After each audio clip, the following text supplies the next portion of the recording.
નમસ્કાર દર્શક મિત્રો, હું શ્વેતા કહાર હેડલાઇન ન્યૂઝમાં આપનું હાર્દિક સ્વાગત કરું છું। હવે નજર કરીએ દેશની 20 મોટી ખબરો પર। કેજરીવાલની ધરપકડ સામે સુપ્રીમ કોર્ટમાં તત્કાલ સુનાવણીની અરજી મંજૂર। પ્રધાનમંત્રી મોદી ભૂતાન જવા રવાના 22-23 માર્ચના દિવસે કરશે રાજકીય યાત્રા। હૈતીમાં ફસાયેલા ભારતીયોની મુક્તિ માટે ઓપરેશન ઇન્દ્રાવતી શરૂ। એસ જયશંકરે શેર કરી તસવીર। ત્રેતાયુગ બાદ ઇસરોનું પુષ્પક વિમાન લોન્ચ। ઇસરોએ આજે પુષ્પક વિમાન સફળતાપૂર્વક કર્યું લોન્ચ। પશ્ચિમ બંગાળનો કિસ્સો આ રામલલાની મૂર્તિ નથી, મેકઅપની છે કમાલ। કપલે 9 વર્ષના બાળકને આપ્યું ભગવાનનું રૂપ। બિહારનો સૌથી મોટો નિર્માણાધીન પુલ ધરાશાયી, અનેક લોકો થયા ઘાયલ। મોરબી બ્રિજ દુર્ઘટનાના મુખ્ય આરોપી જયસુખ પટેલને જામીન મળ્યા। વર્ષ બાદ જેલ બહાર આવશે। નાણાકીય ઉચાપત એસજી હાઈવે પર આવેલી સંકલ્પ રેસ્ટોરન્ટનો મેનેજર 12 દિવસની આવકના 24 લાખથી વધુ લઈને ફરાર। પોલીસે ગુનો નોંધ્યો। ચૂંટણી જાહેર થયાના 5 દિવસમાં 6 કરોડની મત્તા પકડાઈ। ગુજરાતમાંથી 1.35 કરોડનો દારૂ, 2.28 કરોડના સોના ચાંદી થયા જપ્ત। વડોદરાની પારુલ યુનિવર્સિટી વિરુદ્ધ હાઈકોર્ટનો હુકમ।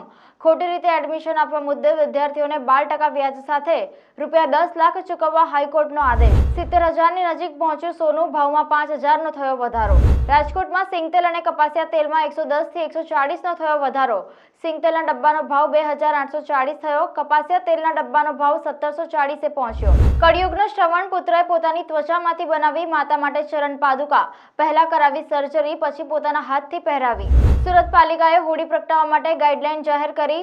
માટી છાણના લીપણ કર્યા બાદ ઈંટનું થર પાથરી હોળી પ્રગટાવવા કરી સૂચના। જીઓ 49 પ્લાન 49 રૂપિયામાં લોન્ચ થયો। જીઓનો નવો પ્લાન એરટેલ કરતાં વધુ ડેટા મળશે।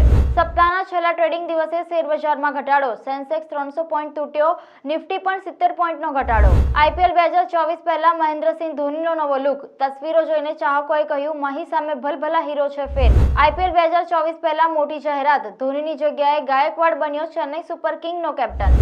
આજથી આઈપીએલનો કાર્નિવલ 10 ટીમ વચ્ચે રોમાંચક જંગ જામશે। 2 મહિના લીગનો ફીવર જોવા મળશે।